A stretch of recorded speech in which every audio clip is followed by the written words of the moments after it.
Hi friends, Amit life maker YouTube channel पे आप लोगों का स्वागत है। देखिए दोस्तों, आज के सेशन में हम लोग करने वाले हैं दोस्तों सीटेट का हिंदी दोस्तों, जो कि सचिन सर के द्वारा निकाला गया है फ्रेंड्स।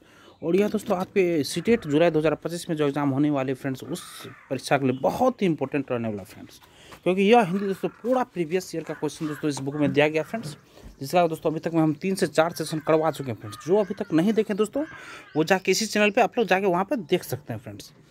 प्लेलिस्ट बना हुआ है फ्रेंड्स। और सीडीपी का अगर करना चाहते हैं दोस्तों, सीडीपी का भी प्लेलिस्ट बना हुआ है। सीडीपी भी हम दोस्तों पूरा बुक खत्म करवा चुके हैं दोस्तों, आप लोग वहाँ जाके पूरा बुक का सॉल्यूशन देख सकते हैं। तो देखिए दोस्तों, हम लोग अपने सेशन को स्टार्ट करते हैं फ्रेंड्स। अभी तक दोस्तों टोटल हम लोग 150 क्वेश्चन कर चुके हैं दोस्तों अभी तक में हम लोग। दोस्तों टोटल इसमें 125 सॉरी दोस्तों 126 क्वेश्चन अभी तक में दोस्तों हम लोग कर चुके हैं। और आगे दोस्तों हम लोग देखिए फ्रेंड्स, 126 नंबर क्वेश्चन हम लोग का है। कक्षा 5 के विद्यार्थियों को अपनी शाब्दिक परीक्षा में निम्नलिखित प्रश्न दिया गया है दोस्तों। आप क्या पसंद करते हैं और क्या पसंद नहीं करते हैं, उससे निम्नलिखित वाक्यों की पूर्ति कीजिए। यह प्रश्न किस प्रारूप के अंतर्गत आएगा दोस्तों? देखिए फ्रेंड्स, इसका सही आंसर हो जाएगा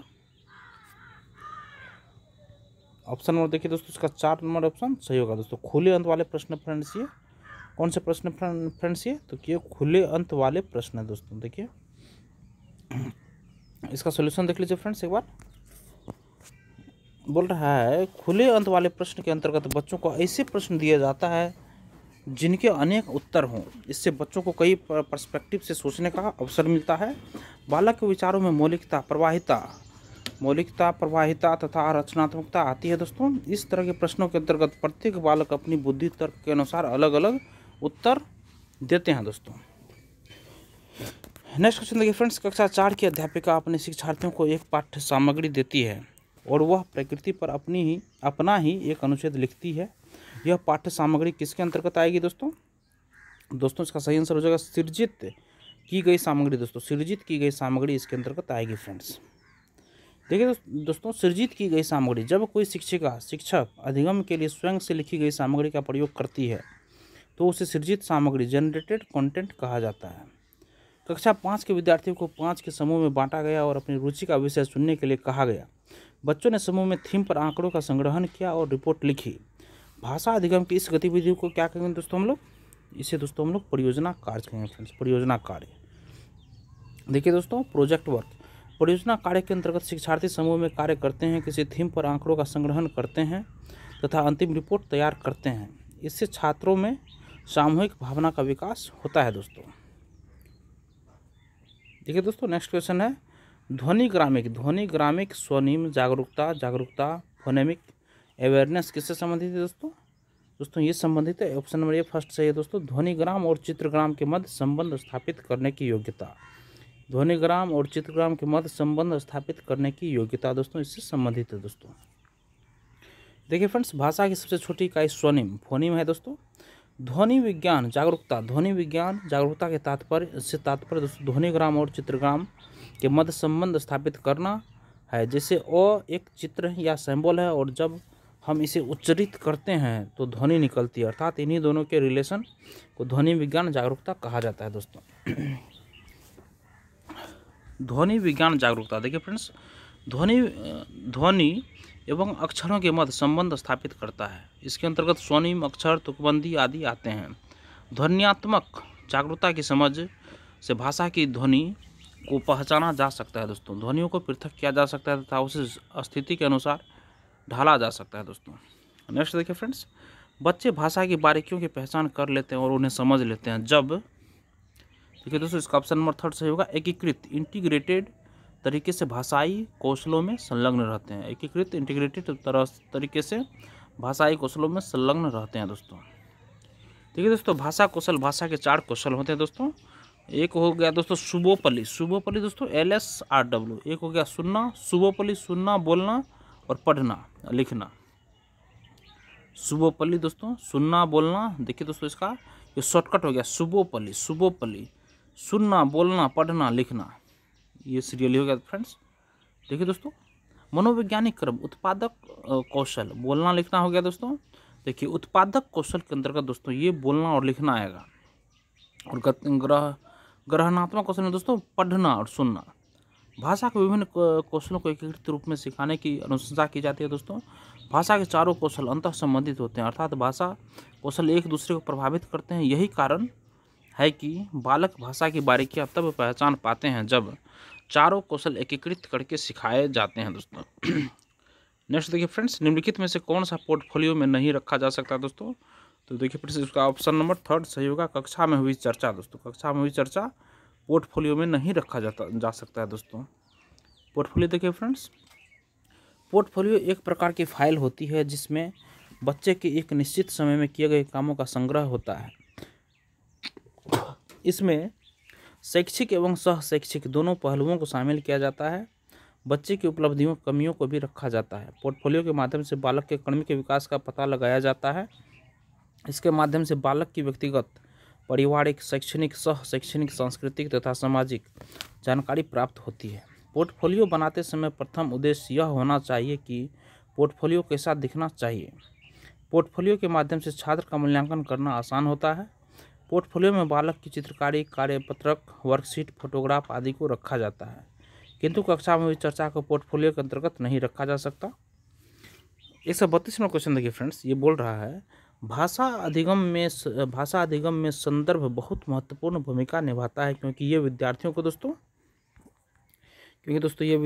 देखिए ऑप्शन नंबर देखिए दोस्तों इसका 2 सही होगा कि ये विद्यार्थियों को दोस्तों किसी शब्द विशेष का अर्थ समझने में मदद करता है दोस्तों। किसी शब्द विशेष का अर्थ समझने में मदद करता है। किसी शब्द विशेष का अर्थ समझने में दोस्तों ये मदद करता है फ्रेंड्स। देखिए दोस्तों कॉन्टेक्स्ट, अपरिचित शब्दों के अर्थ को समझने के लिए पाठ्य सामग्री के कुछ हिस्सों से मदद लेना, अर्थात पाठ्य सामग्री से जोड़कर उसके परिस्थिति विशेष के अनुसार अर्थ समझना। अर्थात जिस शब्द का अर्थ समझ में नहीं आता तो उस अर्थ को समझने के लिए संदर्भ सामग्री की मदद ली जाती है। नेक्स्ट क्वेश्चन देखिए फ्रेंड्स, निम्नलिखित में से कौन सा पत्र वाइगोत्स्की के सामाजिक सांस्कृतिक सिद्धांत से संबंधित नहीं है दोस्तों? देखिए फ्रेंड्स ऑप्शन नंबर 4 ये संबंधित नहीं फ्रेंड्स। भाषा अर्जन उपकरण ये संबंधित नहीं दोस्तों। बाद में सामाजिक अंतःक्रिया है, मदद सहारा देना है, निकटस्थ विकास का क्षेत्र, ये सब है दोस्तों। देखिए दोस्तों वाइगोत्स्की के अनुसार बच्चे के संज्ञानात्मक विकास के 3 महत्वपूर्ण कारक हैं। SCL मतलब सोशल इंटरेक्शन, सामाजिक अंतःक्रिया। C हो गया दोस्तों कल्चर, संस्कृति।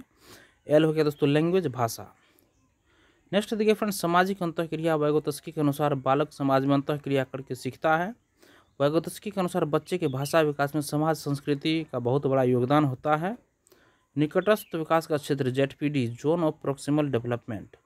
एक बच्चा स्वयं क्या कर सकता है और दूसरे की मदद से क्या कर सकता है, इसके बीच के क्षेत्र को ZPD, समीपस्थ विकास का क्षेत्र कहा जाता है दोस्तों। अर्थात संभावित विकास व वास्तविक का क्षेत्र। मदद सहारा देना, scaffolding MKO, more knowledge other द्वारा दी जाने वाली तत्कालिक मदद, टेम्पोररी हेल्प को स्कैफोल्डिंग कहा जाता है। भाषा अर्जन उपकरण का सिद्धांत वाइगोत्स्की ने नहीं दिया है, चॉम्स्की द्वारा दिया गया है दोस्तों। नेक्स्ट देखिए फ्रेंड्स, सार्वभौमिक व्याकरण दोस्तों पदावली नोम चॉम्स्की द्वारा दी गई है। सार्वभौमिक व्याकरण देखिए फ्रेंड्स, सार्वभौमिक व्याकरण पदावली नोम चॉम्स्की द्वारा दी गई। सार्वभौमिक व्याकरण दोस्तों ऑप्शन नंबर 2 सही है। सभी प्राकृतिक भाषाओं के लिए बुनियादी व्याकरणिक सिद्धांतों का समूह है दोस्तों। सभी प्राकृतिक भाषाओं के लिए बुनियादी व्याकरणिक सिद्धांतों का समूह है दोस्तों। देखिए दोस्तों अमेरिकी मनोवैज्ञानिक नोम चॉम्स्की ने सार्वभौमिक व्याकरण यूनिवर्सल ग्रामर का सिद्धांत दिया। अर्थात सार्वभौमिक व्याकरण सभी प्राकृतिक भाषाओं के लिए बुनियादी व्याकरणिक सिद्धांतों का एक समूह होता है, जिसके माध्यम से बालक व्याकरण को आसानी से सीख सकता है दोस्तों। नेक्स्ट क्वेश्चन देखिए फ्रेंड्स, भाषा अध्यापक को प्राथमिक स्तर पर पोस्टर, चित्र एवं अन्य प्रकार के पठन सामग्रियों का प्रदर्शन किस ऊंचाई पर करना चाहिए दोस्तों? तो देखिए दोस्तों इसका ऑप्शन नंबर 2 सही होगा। इस सुविधाजनक ऊंचाई पर होने चाहिए जहां शिक्षार्थी उन्हें छू सके और पढ़ सके दोस्तों। देखिए दोस्तों इसका सॉल्यूशन है, शिक्षार्थियों को भाषा सिखाने के लिए प्रिंट रिच एनवायरनमेंट, भाषा समृद्ध परिवेश का निर्माण करना चाहिए। भाषा समृद्ध परिवेश से तात्पर्य भाषा हमारे परिवेश में बिखरी मिलती है, जैसे विज्ञापन, अखबार साइन बोर्ड आदि। कक्षा में भाषा समृद्ध परिवेश का निर्माण करने के लिए शिक्षक पोस्टर, चित्र एवं अन्य प्रकार की पठन सामग्रियों की दीवारों पर लगाते हैं। अतः इन सामग्रियों को इस सुविधाजनक ऊंचाई पर लगाया जाना चाहिए जहां शिक्षार्थी आसानी से छू सके और पढ़ सकें। नेक्स्ट क्वेश्चन देखिए फ्रेंड्स, पठन का कौन सा तरीका पंक्ति दर पंक्ति से संकेत देता है दोस्तों? तो ऑप्शन नंबर इसका थर्ड सही होगा दोस्तों, गहन पठन। गहन पठन दोस्तों, देखिए दोस्तों, गहन पठन इंटेंसिव रीडिंग। गहन पठन उस पठन को कहते हैं जिसमें पाठक विवरण पर ध्यान केंद्रित करता है, जानकारी के प्रत्येक भाग की गहनता से जांच करता है, पंक्ति दर पंक्ति पढ़ने पर संकेत करता है। जैसे कोई शिक्षिका कहानी पढ़ाते समय प्रत्येक वाक्य में सर्वनाम में हम, तुम आदि के बारे में चर्चा करती है, गहन पठन के अंतर्गत आएगा दोस्तों। नेक्स्ट क्वेश्चन देखिए फ्रेंड्स, बुनियादी साक्षरता एवं गणित FLN मिशन सफलतापूर्वक क्रियान्वित करने के लिए क्या महत्वपूर्ण है? तो देखिए फ्रेंड्स, ऑप्शन नंबर थर्ड इसका सही होगा, उन भाषाओं का प्रयोग करना जिनसे शिक्षार्थी परिचित है। उन भाषाओं का प्रयोग करना जिनसे शिक्षार्थी परिचित है दोस्तों।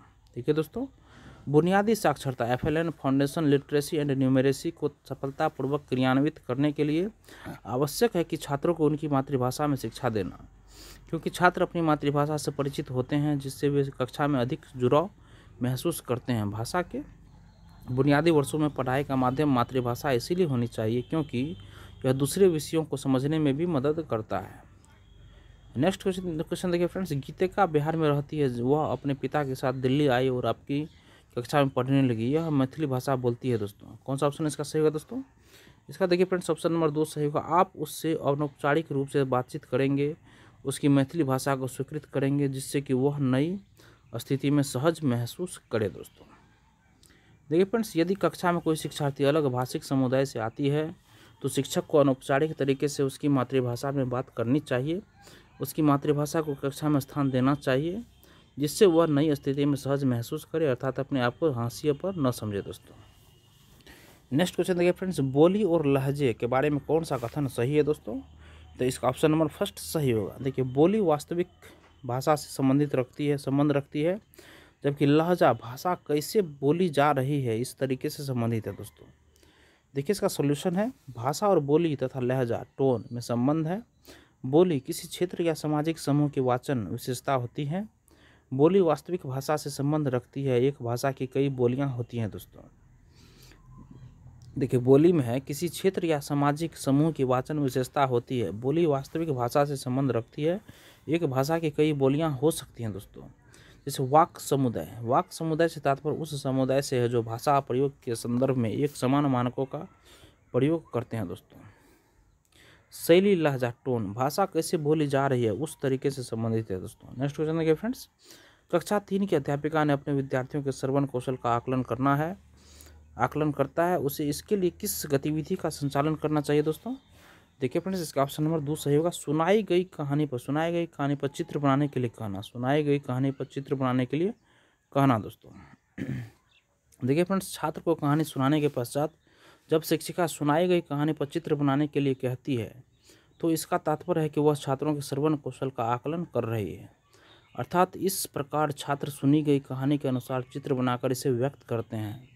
श्रवण कौशल का आकलन करने के लिए शिक्षिका छात्रों को कहानी सुनाने के पश्चात कहानी से संबंधित फ्लैश कार्ड को क्रम से लगाने के लिए भी कह सकती है।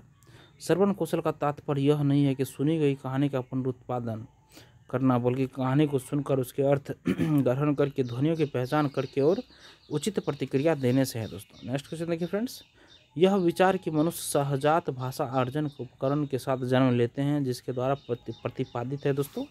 ये दोस्तों नोम चोम्स्की के द्वारा प्रतिपादित है फ्रेंड्स, नोम चोम्स्की के द्वारा। देखिए फ्रेंड्स, अमेरिकी मनोवैज्ञानिक नोम चोम्स्की को भाषा विकास के जनक के फादर ऑफ लैंग्वेज डेवलपमेंट के रूप में देखा जाता है दोस्तों।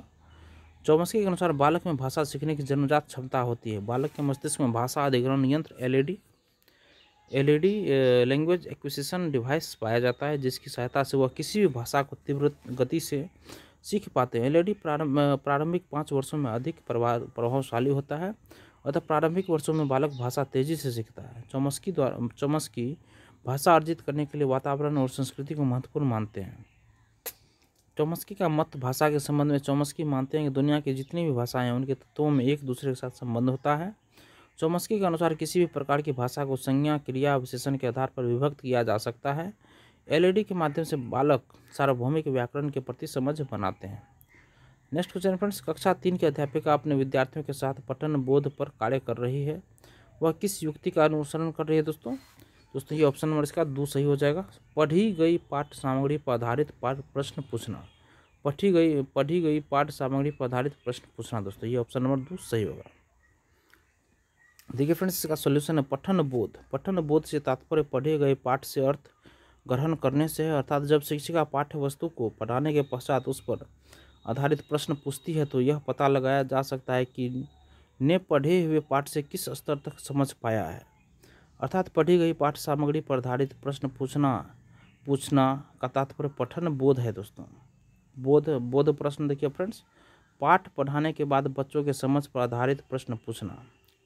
नेक्स्ट देखिए फ्रेंड्स, पढ़ने का मुख्य उद्देश्य पाठ को पढ़कर उसके अर्थ समझने से है। नेक्स्ट क्वेश्चन देखिए फ्रेंड्स, एक पठन संबंधी गतिविधि जिसमें शिक्षार्थी पाठ सामग्री के विभिन्न क्या है दोस्तों, ये थोड़ा सा पीडीएफ में दिक्कत हो गया।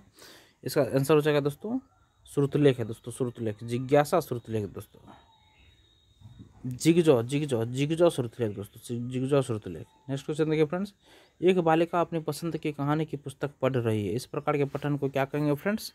विस्तृत पठन कहेंगे दोस्तों, विस्तृत पठन कहेंगे फ्रेंड्स, एक्सटेंसिव पठन दोस्तों।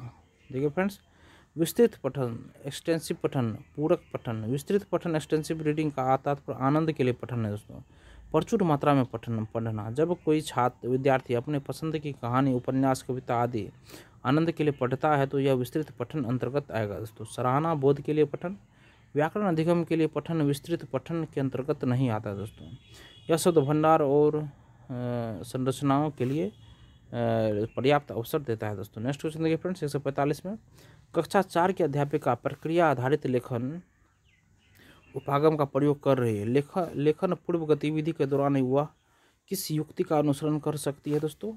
तो दोस्तों ये मानस मंथन, ब्रेन स्टॉर्मिंग का दोस्तों। देखिए दोस्तों, लेखन कौशल उपागम, राइटिंग स्किल्स अप्रोच, लेखन का उत्साह, उत्पाद उपागम, प्रोडक्ट अप्रोच टू राइटिंग। प्रक्रिया आधारित लेखन के चरण, लेखन पूर्व, प्री राइटिंग, प्रारूपण, ड्राफ्टिंग, संशोधन, अमेंडमेंट, संपादन, एडिटिंग, प्रकाशन, पब्लिकेशन। लेखन का प्रक्रिया उपागम देखिए दोस्तों, प्रोसेस अप्रोच टू राइटिंग। मानस मंथन देखिए दोस्तों, ब्रेन स्टॉर्मिंग, रूपरेखा, फ्रेमवर्क, प्रारूपण, ड्राफ्टिंग, पुनरावृत्ति, रिकरेंस, प्रूफ रीडिंग, अंतिम प्रारूप लिखना, राइटिंग द फाइनल ड्राफ्ट। लेखन के द्वारा लिखना, सिखाना, लेखन का प्रक्रिया उपागम कहलाता है। अतः लेखन पूर्व गतिविधि मानस मंथन है दोस्तों। नेक्स्ट क्वेश्चन देखिए फ्रेंड्स, भारत सरकार द्वारा शुरू किए गए कार्यक्रम निपुण भारत मिशन का मुख्य केंद्र भाषा में बुनियादी कौशल को मजबूत करना है। इसका पूरा नाम है, देखिए दोस्तों, इसका ऑप्शन नंबर 2 सही हो जाएगा। National initiative for proficiency in reading with understanding and numeracy.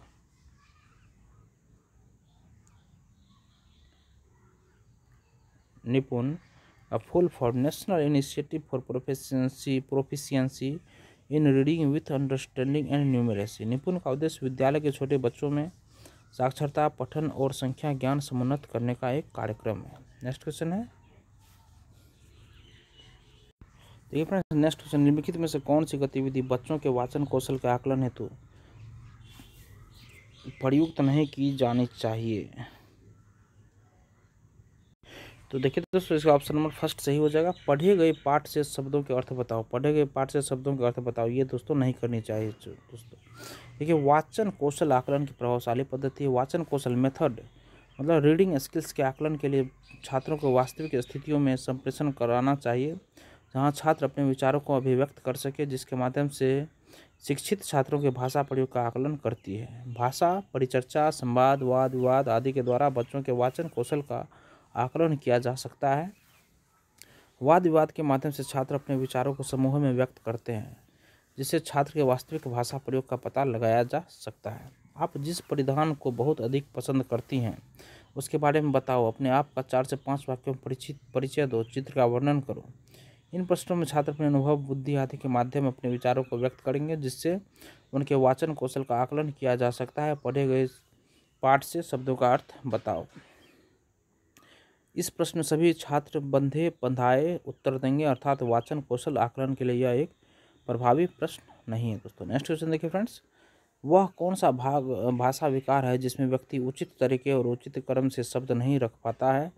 यह भाषा बोलने और समझने के तरीके को प्रभावित करता है दोस्तों। तो ये डिस्फेजिया दोस्तों, डिस्फेजिया मतलब वह कौन सा भाषा विकार है जिसमें व्यक्ति उचित तरीके और उचित क्रम से शब्द नहीं रख पाता है? यह भाषा बोलने और समझने के तरीके से प्रभावित करता है दोस्तों, डिस्फेजिया फ्रेंड्स, डिस्फेजिया। देखिए यह भाषा बोलने संबंधी विकार से संबंधित है जिसमें व्यक्ति उचित तरीके और उचित क्रम से शब्द नहीं रख पाता है। यह भाषा बोलने और समझने के तरीके से संबंधित है दोस्तों। नेक्स्ट क्वेश्चन देखिए, वे भाषाई निवेश जो सूचनाओं पर अधिक बल देते हैं कौन से हैं दोस्तों? वह दोस्तों पाठ्य वस्तु उन्मुखी भाषाई निवेश, पाठ्य वस्तु उन्मुखी भाषाई निवेश। देखिए पाठ्य वस्तु उन्मुखी भाषाई निवेश वह भाषाई निवेश है जो सूचनाओं पर अधिक बल देता है, अर्थात श्रव्य दृश्य सामग्री का समावेश करके पाठ्य वस्तु ऐसी बनानी चाहिए जो बच्चों में भाषा संचार का उन्मुखी विकास कर सके। नेक्स्ट क्वेश्चन है, एक अध्यापिका कक्षा 5 के शिक्षार्थियों के पठन कौशल का आकलन कर रही है। कौन सा तरीका पठन के आकलन का सर्वाधिक उपयुक्त तरीका है? ऑप्शन नंबर 2 सही होगा, पढ़ी गई सामग्री का अपने शब्दों में सारांशीकरण, यही ऑप्शन सही होगा। ठीक है फ्रेंड्स, नेक्स्ट है, पठन का मुख्य उद्देश्य अक्षरों को डिकोड पढ़ना नहीं है बल्कि पाठ्य सामग्री को पढ़कर उसका अर्थ ग्रहण करके उसको अपने शब्दों में व्यक्त करना है। नेक्स्ट क्वेश्चन देखिए, सारांशीकरण पठन का उद्देश्य है। सारांशीकरण का अर्थ है कि छात्र कहानी के सारे उद्देश्यों को समझकर उसको संक्षेप रूप में दूसरों के सामने प्रस्तुत कर पाए। पठन का तात्पर्य छात्र विषय वस्तु को पढ़कर अपने वास्तविक जीवन से जोड़कर उसका अपने निजी जीवन में प्रयोग कर सके। अतः पठित सामग्री का अपने शब्दों में सारांशीकरण आकलन का उत्कृष्ट तरीका है दोस्तों। नेक्स्ट क्वेश्चन देखिए, भाषा की पाठ्य पुस्तकों में चित्रों से शिक्षार्थियों को क्या लाभ मिलता है? शिक्षार्थी, ऑप्शन 3 सही है, शिक्षार्थी पाठ्य सामग्री में आए विचारों और घटनाओं को भांपते हैं और अनुमान लगा लेते हैं दोस्तों। देखिए दोस्तों, चित्रात्मक पुस्तकें अत्यधिक आकर्षक होती है जिसमें बच्चे पढ़ने के लिए उत्सुक होते हैं। छात्र चित्रों के माध्यम से उन विचारों को समझ जाते हैं जिसे वे पढ़कर नहीं समझ पाते हैं। जब छात्र चित्र देखकर पुस्तकें पढ़ते हैं तो छात्रों को आरंभिक पाठक कहा जाता है दोस्तों। जब छात्र चित्र देखकर पुस्तकें पढ़ते हैं तो छात्रों को आरंभिक पाठक कहा जाता है। अतः प्राथमिक कक्षाओं में चित्रात्मक पुस्तकों को वरीयता दी जाती है दोस्तों। नेक्स्ट क्वेश्चन देखिए फ्रेंड्स, अध्यापिका कक्षा 4 में संज्ञा पढ़ाना चाहती है, कौन सी विधि सर्वाधिक उपयुक्त है दोस्तों? इसका 2 नंबर ऑप्शन सही होगा। देखिए, पढ़ी जा रही पाठ्य सामग्री में व्यक्ति, स्थान और वस्तु के नामों को रेखांकित करना और उसके बाद संज्ञा की व्याख्या करना। ऑप्शन नंबर 2 इसका बिल्कुल सही है दोस्तों। छात्रों को सदैव प्रत्यक्ष जीवन, वास्तविक जीवन से देखिए दोस्तों, इसका ऑप्शन नंबर 2 आप लोग याद रखिएगा, सही होगा। इसका डिस्कशन दोस्तों नेक्स्ट क्लास में करेंगे। तो नेक्स्ट सेशन में आज के लिए दोस्तों यहीं तक रहने देते हैं फ्रेंड्स। इसको 152 नंबर क्वेश्चन देखिए फ्रेंड्स। सेशन अगर आप लोगों को अच्छा लगा दोस्तों तो सेशन को लाइक ज़रूर कीजिए और किसी दोस्तों एक ग्रुप में इस वीडियो को शेयर कीजिए। चैनल को सब्सक्राइब कीजिए दोस्तों और लेटेस्ट नोटिफिकेशन पाने के लिए बेल आइकन के बटन को जरूर दबाइए। धन्यवाद दोस्तों, आपका दिन शुभ हो।